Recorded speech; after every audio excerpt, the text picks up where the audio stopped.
Welcome to the Great Birth Rebellion podcast. I'm your host, Dr. Melanie Jackson. I'm a clinical and research midwife with my PhD, and each episode I cast a critical eye over current maternity care practice by grappling with research and historical knowledge to help you get the best out of your pregnancy, birth, and postpartum journey.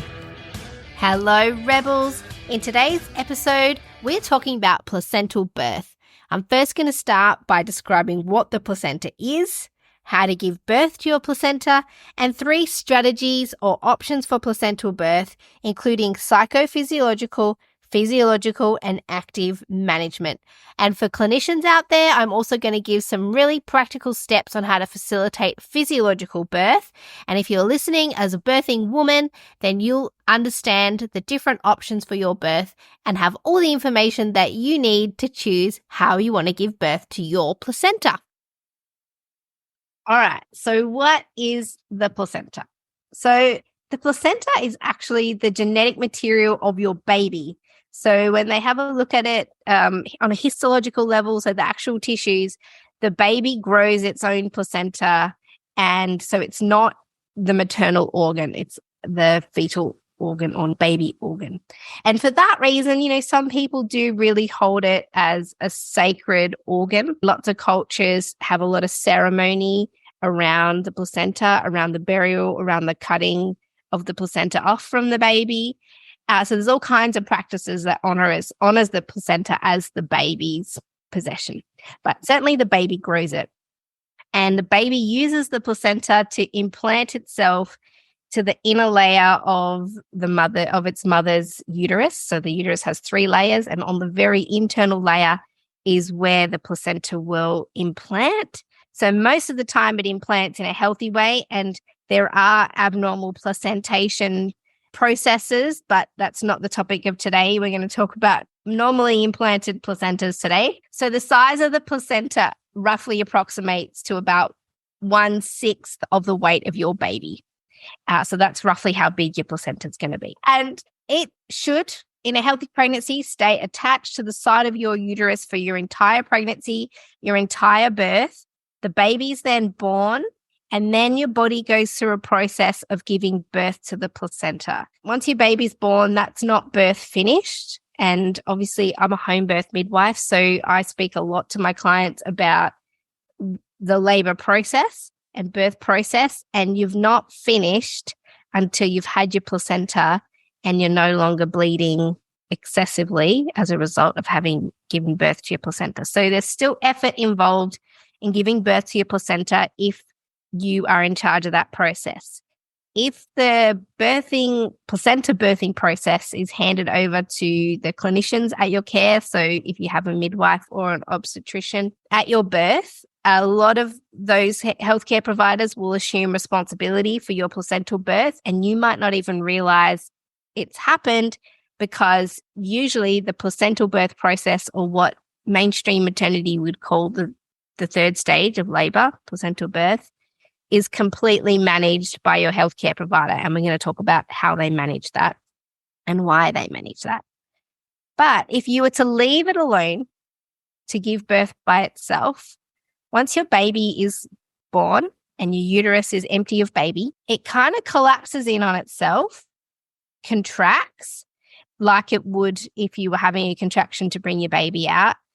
And because the placenta is not flexible and can shrink like the uterus, it sort of gets sheared off the side of your uterus, but also in that process builds up this blood clot behind the placenta, which kind of acts to push it away from the uterus wall. And actually, if you're interested in seeing what this looks like on the placenta, I actually have a full placenta tour on my Instagram page at Melanie the Midwife, and it's of a completely undisturbed placenta. The woman gave birth to it, and you can see the whole placental clot that comes behind the placenta on it. It's a full tour of what it looks like. So some blood loss with the birth of the placenta is actually part of the physiological process of pushing it off the uterus. So we expect some blood loss, but not too much. But that's the very basics of how it comes off the side of your uterus. And then There does need to be some element of gravity or downward pressure for the placenta to be born. It doesn't really get pushed out like the baby does. It usually relies on a little bit of maternal effort or an upright position in order for it to come out. Some women give birth to their placentas in the water where there's less gravity, but in my experience, women more likely need to either hop up onto their knees, sit on the toilet, or come up out of the pool in order for the placenta to release out of their uterus and through the cervix and out of their vagina. And the placenta will hopefully not detach until the baby's finished with it. There is a transition process that when your baby's born, it transitions from receiving all its nourishment and oxygen and then almost immediately, within a minute or two, completely transitions to breathing air. And it's not until that moment that the baby's body will internally cut off supply to the placenta. But if that process hasn't properly happened and the baby hasn't fully transitioned, hasn't been able to take a good, effective first breath, then it will still keep pumping blood through the cord. And any blood that's in the placenta is actually part of the baby's circulation. It's not the mother's blood in the placenta, it's the baby's. The baby's blood and maternal blood never actually mix. So maternal blood can transfer nutrients, sometimes medications, oxygen, and everything through into the baby's blood supply. But it kind of floats out of the woman's blood supply and absorbs into the baby's blood supply without the two having to mix and interact. So the woman can have a completely different blood group to the baby, and that's okay because there's no actual blood mixing. So any blood that comes out of the placenta has all been in and belonged to the baby its whole life. It's never been maternal blood. So when the placenta detaches, usually it's because the baby's finished as well. So there's an interaction between the mother and the baby. So if the cord's still pulsing and the placenta's still attached, it's possible that the baby still needs it after being born. So we don't rush the process of placental birth for that reason, because there's a physiological process going on to not only keep the woman safe, but the baby safe as well. And the hormonal process that goes along with the placenta removing itself from the uterus is that once your baby's born, you'll actually get the highest oxytocin hit that you'll ever have in likely your whole life, and higher than it was during the birth.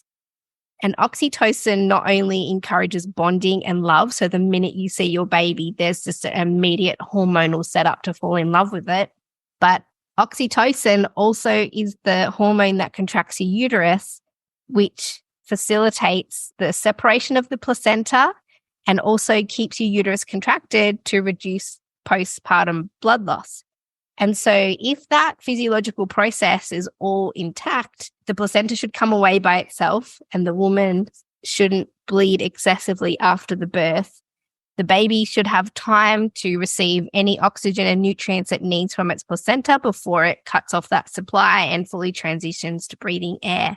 That's the physiological process of the placenta coming out. Also, we don't cut the cord in that process. The baby stays attached, in which case it also must stay with its mother. And part of the physiological process of placenta birth is that the baby and the woman are not separated. If we think about how this third stage of placental birth is kind of, I'm saying managed by inverted commas, how it's managed, we could break it up into three different options, I suppose, for how your placenta's going to come out. For a long time, midwives have spoken about physiological placental birth or actively managed placental birth. But there's a third option, and that comes before the physiological. It's the least medical option for placental birth. And there's some research by Hasty et al. Again, it'll be all in the resources. If you're on the mailing list, you have access to the resource folders. This will be in there. In 2009, wrote about psychophysiological placental birth. This was a differentiation between straight what we've come to think of as physiological birth. So I'll take you through the three. We'll start with psychophysiological birth. We'll talk about physiological birth, and we'll talk about actively managed placental birth, because these are the kind of three ways your placenta is going to come out. Later on, I also want to talk about placental birth after having had a cesarean.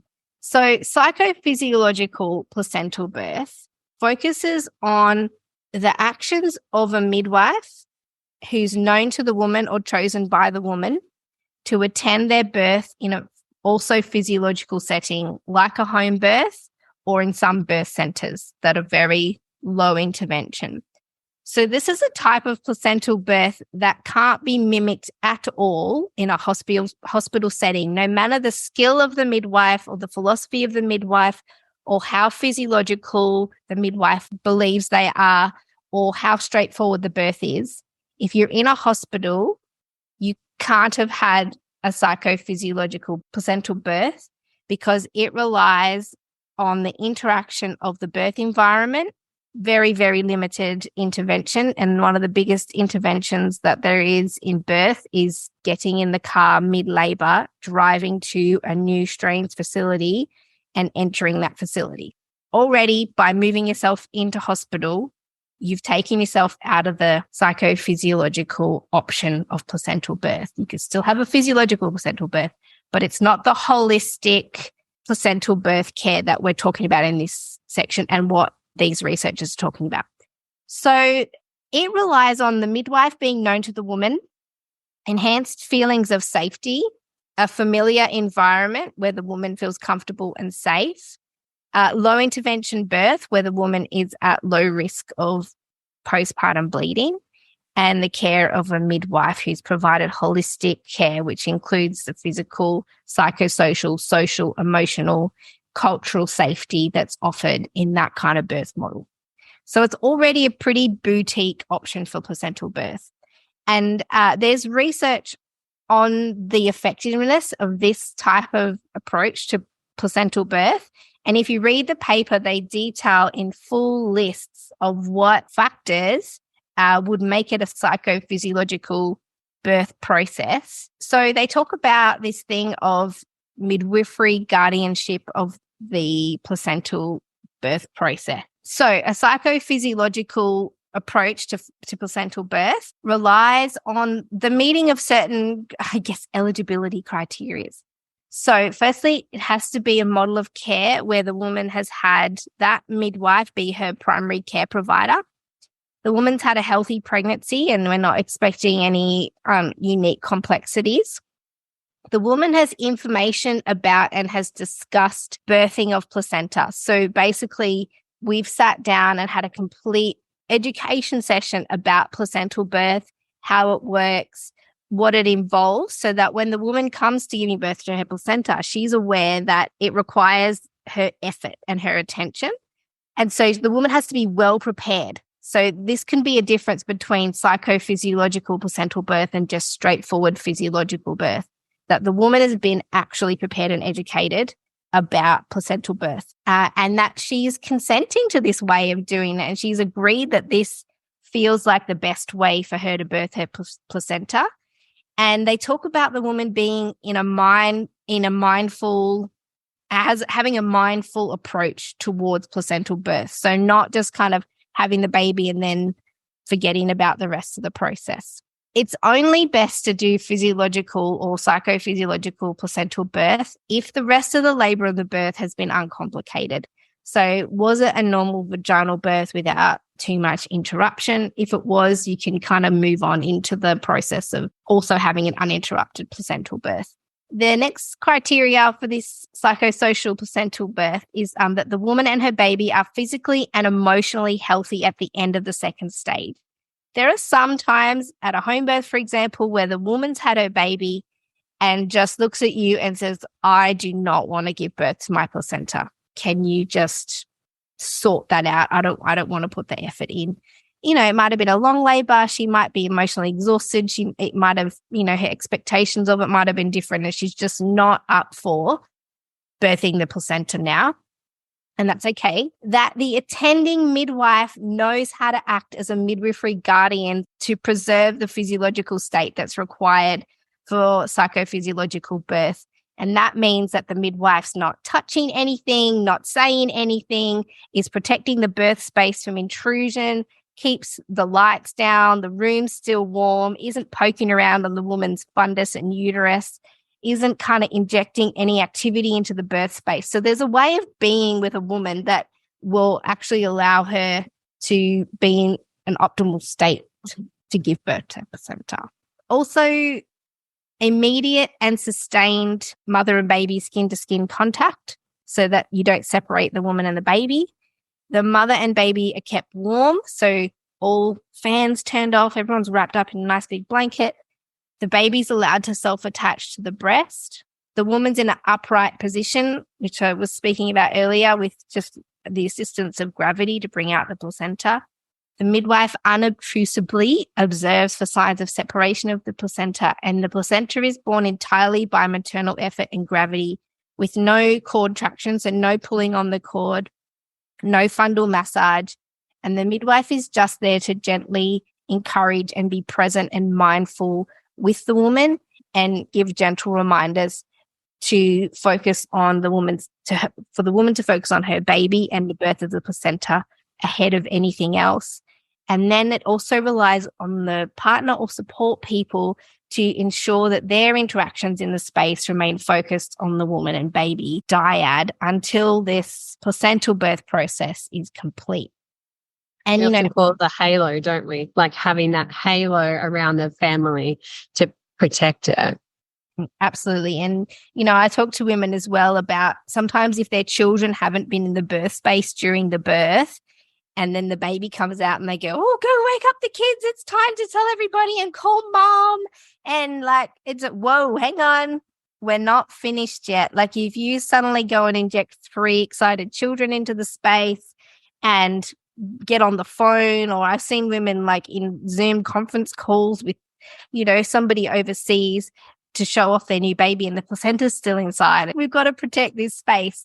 So there's a whole lot more to the psychophysiological placental birth process. And I really encourage you to read that article, which is called, so it's by Caroline Hasty, 2009, Optimizing Psychophysiology in the Third Stage of Labor. There's a whole lot of steps there on how we can be a midwife to facilitate this kind of placental birth, but know also that it's not possible in a hospital to do it this way.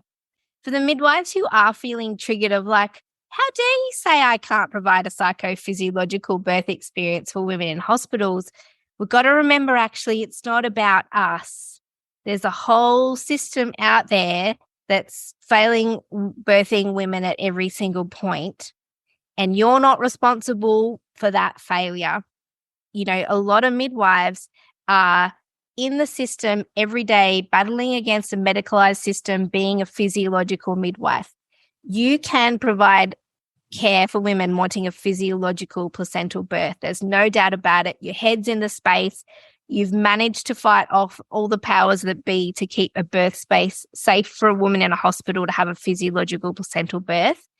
But you, in a system, are powerless to provide psychophysiological birth care because that relies on a woman not being in a hospital.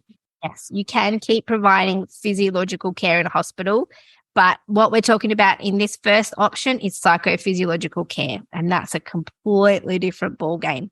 Okay, so the main reason we intervene in placental births is that we are terrified of postpartum hemorrhage.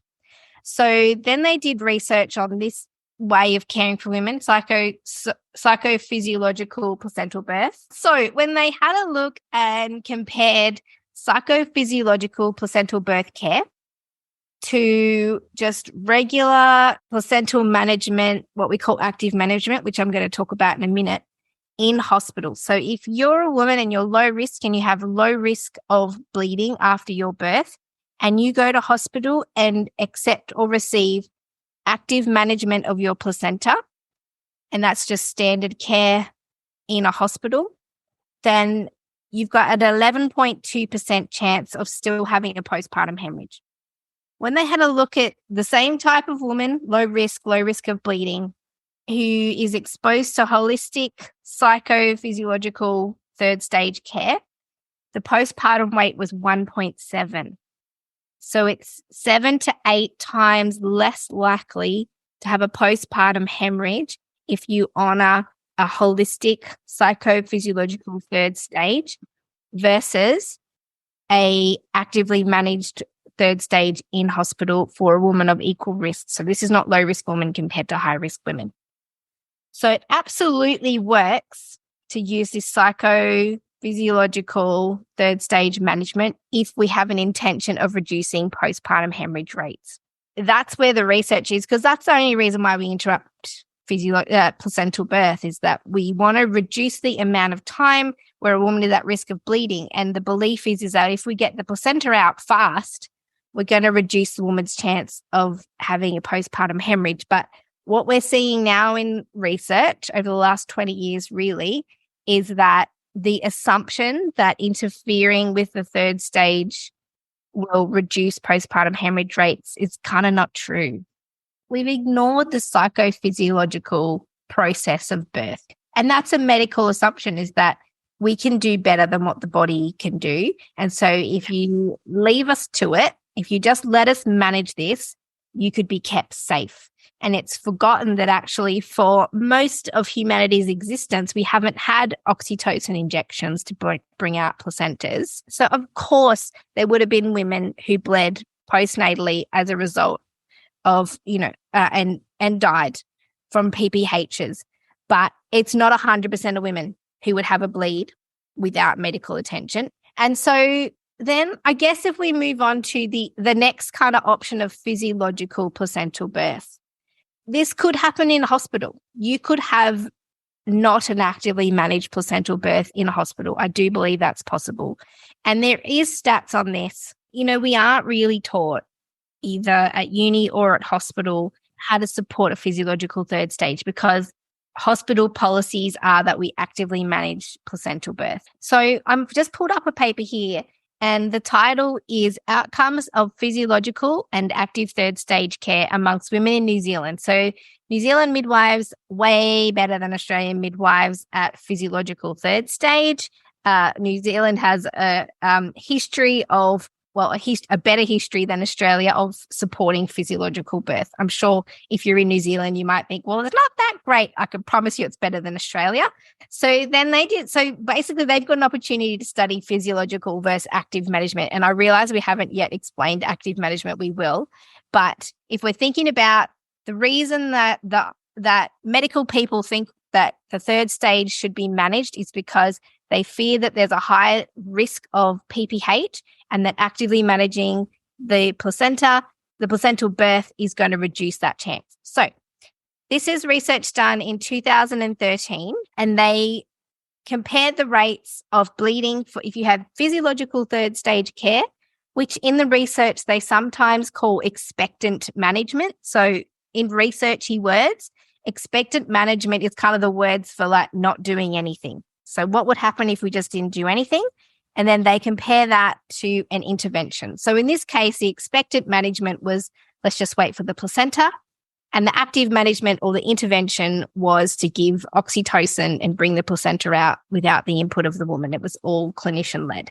So in this study, 48.1% of the women in the study had a third stage birth of the placenta, and 51.9% had active management. So the findings were, and I'm reading this word for word, women who had active management had a higher risk of blood loss of more than 500 mils. The risk was 2.7 when a woman was actively managed when compared to physiological management. So they're saying there was a 2-point increase risk, 2.7-fold, if you had active management versus physiological management. So things like manual removal of the placenta, where you actually have to go in there and manually remove the placenta from the uterus, was more likely in active management. So 0.7% of women who had active management required manual removal versus 0.2% in the physiological group. And so they concluded in this study for women who were given oxytocin or a uterotonic drug as treatment rather than prevention for a postpartum hemorrhage of more than 500 mils was twice as likely in the actively managed group compared to the physiologically managed group. So what they're saying is if you had oxytocin injection to prevent postpartum hemorrhage, you were twice as likely to need further medication to stop to treat an actual hemorrhage. You were twice as likely to require treatment to treat an actual hemorrhage if you were given preventative medication to prevent a hemorrhage. So what this research is saying is actually prophylactic, so preventative oxytocin and actively managed placental birth actually fulfilling the need that we think it's fulfilling of preventing PPHs. From this research, no, it's not by any means. And they've concluded that the use of physiological care during third stage should be considered and supported for women who are healthy, who have had a spontaneous labour and birth, regardless of the birthplace setting. So they're saying, yep, if you're in hospital, give it a go. Like, you know, birth physiology can be very robust. Like, it's incredible. And, you know, Rachel Reed talks about how it's mind-boggling that that women could actually give birth in hospital because their physiology has been so interrupted so often. But if you've had a physiological birth in hospital, feel confident that you could back yourself to have a physiological placental birth in hospital as well. Like, just give it a go. If you do start to bleed after the plan to have a physiological third stage, we can still give you all that medication to stop you from bleeding afterwards. So the medication that they give to prevent you from bleeding is actually the same that we use to treat a postpartum hemorrhage. So why not wait? And I'll talk about the Cochrane review on it because there was one in 2019. You're a midwife out there and you want to help support a physiological placental birth and you're working in a hospital. So home birth midwives, they've nailed this. We know, they know. Here I'm talking to midwives who work in hospitals or home birth programs like through a hospital service or birth centers. And you think, man, I would really love to help support a physiological birth. Here are just a few basics of supporting physiological placental birth. Okay, so firstly, the baby has come out. Immediately, the baby should go skin to skin with the woman, and there should be an attempt to silence and quiet the room. Lights off, blankets around the woman and baby. Preferably, the woman should be in a more upright position, so not lying flat on her back or immediately on her side, so on knees or sitting upright in the bed if possible. And then don't interrupt that process. Try to say as few words as possible. There's no need to congratulate them on their baby, to find out what the sex is, to tell them how good a job she did. Just back away. Don't say a word. You want to make sure that the oxytocin flow that she's about to get is going to be uninterrupted by her having to think about anything, her having to respond, her having to move her gaze away from her baby or her partner. So you want to really support that whole family unit to just really hone in and concentrate on the baby. And then you don't pull on the cord, don't touch the woman's belly. The only thing I think would be a wise thing to do is to just unobtrusively observe for any vaginal blood loss. So if the woman is gushing blood, yes, intervene. That's our opportunity to provide medical care that could save her from a catastrophic postpartum hemorrhage. So then once that's happened, what usually happens is the baby will come out and there'll be a little break in contractions. There'll be a complete state of bliss for the parents of which you need to stay right out of. Don't you be involved in that blissful state. And then the woman will start to feel contractions again. That's a great sign that the uterus is starting to act to bring the placenta out. If the baby's starting to root at the woman's breast, you can just gently say, point the baby at your nipple. If the baby latches, that's going to facilitate the whole placental birth process.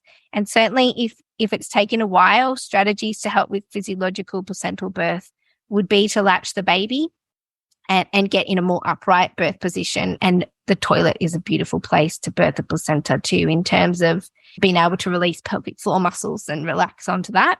And if the woman is going to sit on the toilet, lift the toilet seat, put a towel over the whole thing and put the toilet seat back down. So when the placenta's born, it falls into this towel hammock. And she'll need support, like physical support from either her partner or you to move around after birth. Like your legs just suddenly stop working after you have a baby. So then that's all happening. And then don't pull the cord, don't touch the cord, don't clamp the cord, don't cut the cord. An intact cord is important at that point to facilitate that physiology. And then what will happen is the placenta will start to move out and be born. It looks the same way as if you were pulling on it. And if the placenta comes and the membranes are still trailing and the woman's sitting on the toilet, for example, you can suggest that they just very slowly stand to kind of glide the membranes out. You can twist the placenta where it sits and then just use that as the very gentle traction to bring the membranes out. The woman can do a few coughs, which sometimes just releases the membranes to come loose. But if the membranes are still in there and there's tension on them, I would not recommend pulling the membranes, because if they tear, then you've got retained membranes. But I have in the past also, you can clamp them with the little mini forceps and kind of wiggle them back and forth, not pulling, like wiggle back and forth right to left, applying very gentle traction to help it move out through the cervix. So that's a few strategies for membranes that are trailing in there. You're more likely to have a fully intact, not rugged membranes and placenta with physiological third stage. So give it a go. Moving to the toilet, moving on to a birth stool or a bedpan or something like that can just help the women get the gravity they need to bring the placenta out. I do find them a bit more challenging in a water just because of the amazing support that the water offers. So that's a very quick rundown of how to facilitate a physiological placental birth. So we might just briefly talk about, what does placental birth usually look like though for women? If you're giving birth in hospital and you're a hospital-based midwife, you'll be very, very familiar with active management. Most women in hospital will be given actively managed third stage as routine care. Nobody would probably ask you, do you want to wait for your placenta to come or do you want to have the injection? They'll assume that you're having the injection. So you'd have to actively say, I'm planning a physiological third stage if you don't want to have the injection. The consent process for giving the oxytocin injection, and in Australia it's called syntocinon. In America, they call it Pitocin. So if you're hearing any American content and you hear Pitocin, think syntocinon. That's the artificial oxytocin. They usually give 10 units of it and it is injected into your thigh muscle. So it's a needle. And then they'll give that. They'll potentially wait a minute or so to see that you've got a big, strong contraction or that the cord is starting to lengthen or that there's a little bit of a gush of blood, which is what we call signs of placental separation. And then the midwife or doctor will apply a clamp and apply what we call controlled cord traction. So it's a gradual traction on the cord, which will then bring the placenta out. For actively managed placental birth, once the baby's out, the injection is given, and usually your placenta's out within 5 minutes or so of having had your baby. And you may or may not realize what's happened. If you don't know what they did, you had active management, because if you had physiological management, you would know because you were heavily involved in the process. So at the end of active management, after they've given the injection and they've pulled out the placenta, there is a step where the midwife will approximately find your belly button and push in and push. They'll push down on your uterus, and the idea is that they want to push out any blood clots that are building up in there. And so some midwives just really push, and women are screaming in agony at this process. You don't do it with physiological placental birth, by the way. If the woman's had a physiological birth, so if you're not used to doing physiological placental birth and the placenta's come out by itself, we never, ever actually rub or push the fundus. There's a difference between feeling if the fundus is firm. So if you're touching and you can feel that there's a big firm uterus there and you're just very gently checking, that's one thing. But fundal massage, actually pushing down on the fundus, I don't do it. I mean, we check the fundus to see if it's firm, of course, but fundal massage is a treatment in my books. And we should also say too, there's a variety of techniques with active management, and things are kind of changing. It used to be the rule that if you did active management, you needed to do all of active management. And if you did physiological placental birth, you had to do all the physiological placental birth. But there is some research talking about mixing the two techniques. So, for example, giving oxytocin and still relying on maternal effort and not doing the controlled cord traction. There's research around not clamping and cutting the cord for active management. So there's a whole lot of other things that they're exploring, like how much of active management can we get rid of before the risk of PPH increases in their mind. So that's active management. And we do have research from Cochrane. So B and I always talk about the Cochrane database of systematic reviews, which draws together existing research to try and pull it together and making overall conclusions. So Cochrane's considered really good quality. They have done an updated version of active management versus expectant management of the third stage. And this was done in 2019. So they start off by saying that active management is done. It was introduced to try and reduce postpartum hemorrhage, which we have to say too is it's an issue in low-income countries. So when we're looking at stats, if the research was done in a low-income country or a medium-income country, but you're in a high-income country, and in Australia, we are in a high-income country, then you cannot apply any of those stats and outcomes or management to your context. So I've heard doctors talk to women about how women die in Africa. How women die in Africa has nothing to do with how women die in high-income countries with adequate access to medical care.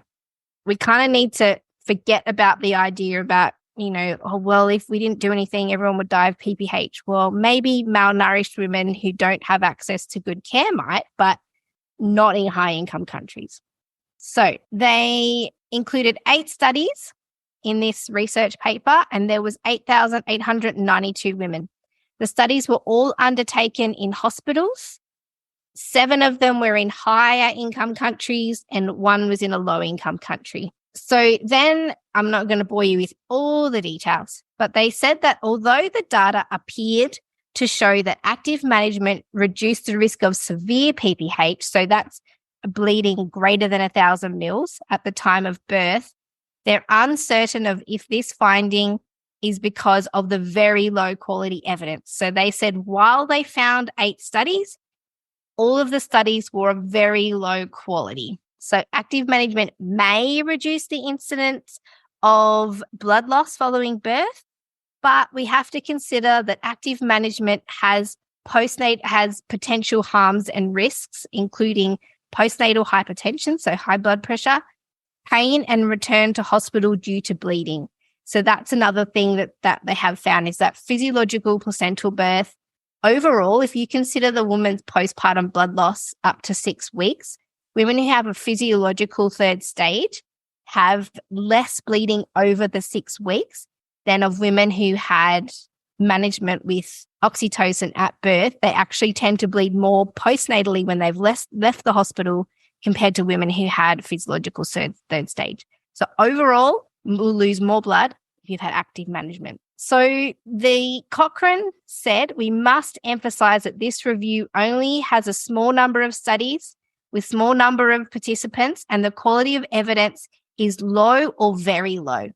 So we've instituted active management as a strategy for reducing postpartum hemorrhage with very low quality evidence. We can't be sure, there's no way from the current evidence that we can be sure that our management of the third stage is actually reducing postpartum hemorrhage because it hasn't been properly studied. And I think what also could be a factor here is that you've given artificial oxytocin in a moment where we're supposed to be relying on our body's own internal oxytocin. So our own internal oxytocin that we make is made in your brain and travels through your body. And so your brain benefits from that oxytocin. Artificial oxytocin goes into your body and can't cross into your brain, so you don't get the same effects. And then your body starts to potentially alter its own production of oxytocin in the presence of artificial oxytocin. So not only could you be potentially robbed of the experience, but the hormonal benefit of a physiological process. And if you listen to the Sarah Buckley episode that we had about filling hormonal gaps, you can recover We talk about being able to fill the hormonal gaps that are left by interfered with birth. So go back in the episodes, check out the one with Sarah Buckley about hormones of labor, and we talk in there about filling hormonal gaps. So it's not all lost. We can recover. I want to have a quick chat to women about placental birth during cesarean section. So, we mentioned earlier in this episode about manual removal of the placenta, how that you can actually, with your hand, physically shear the placenta off the inside of a woman's uterus. So if your baby's been born by cesarean section, first your baby will come out and it's still attached to the cord. And usually they will immediately cut that cord and the baby's separated from the placenta, and then they'll do a manual removal of the placenta through that cesarean wound and bring it out. So it happens almost immediately after the baby's born. If you want to change that story and that process, it is actually absolutely possible. I've had clients who've required cesarean sections for very legitimate medical reasons. And so we've sought out ways that you can actually not interrupt that placental birth process as much as possible.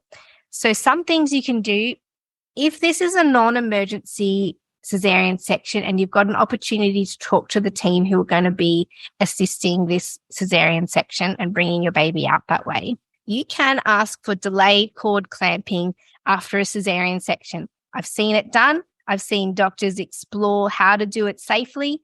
One of the things that clinicians really worry about is that feeders are super cold and babies have trouble regulating their temperature when they're first born. That's one of the important things about bringing them skin to skin and keeping them in blankets and keeping them warm after birth. So if you want the baby not to be detached from the placenta immediately after the birth, and you want a few minutes of delayed cord clamping where the cord stays attached to the placenta, you can ask them to please. So if you'll be positioned lying down on the surgical bed. When you first get into position to have that cesarean, slightly part your legs in a way that when the baby comes out, they could actually nestle the baby in between your legs on the operating table. And that's a little bit of a way of kind of creating a little bit of warmth and a cocoon for the baby. If you want to wait a few minutes for the cord, any time extra that you can give the baby attached to its cord is better than immediate cord clamping. Even 1 minute or 2 minutes, or mate, if you have a very, an obstetrician super keen on giving you your wishes, 3 or 4 minutes of the baby being attached to the cord is going to allow the baby to somehow participate in how much blood it will take from its placenta before it's cut. If that's not possible and they say, no, we need to cut it immediately, tell them you want to have a lotus birth. And what that means is that the baby stays attached to its placenta long-term until, days and days and days until the cord comes off by itself. If you tell them, I'm planning a lotus birth, do not cut the cord, they could detach the placenta from your uterus while the cord is still attached to your baby. And obviously this relies on your baby being well when it's born. If your baby comes out due to an emergency cesarean that was done because your baby was exhibiting signs of distress, and then your baby comes out and is actually struggling with transitioning to life, it may be a better option to cut the cord and have emergency care with a pediatrician. But if your baby comes out and is screaming and pink and healthy and all of the fears that led to the cesarean section birth never actually eventuated, and you're well yourself, why would we not wait a few minutes before cutting the cord? So these things could be done to savor that birth process and placental birth to benefit both woman and baby. And then ask to take your placenta home, and you can look at your placenta and you can touch it and you can still interact with it even though you didn't yourself give birth to it. This episode has been all about giving birth to your placenta and all the different ways. And if you want to read in full any of the articles that we've spoken about today, join the mailing list. And every single week I get emails from people saying, if I join the mailing list, how do I get access to previous episodes' content? If you join the mailing list every Monday, you'll get an email, and there's a button in that email that takes you to a grand master, huge folder, all of the content from all previous episodes, so you won't miss out on anything ever. To get free access to all the research that's used to create each podcast episode, you can join the mailing list at melaniethemidwife.com, or you can join our members hub and financially support the work of this podcast. In the hub, you can ask me questions, and premium members get access to a monthly Q&A episode where I answer listener questions. You'll also get episode transcripts and additional resources for each podcast episode. All the details are in the show notes.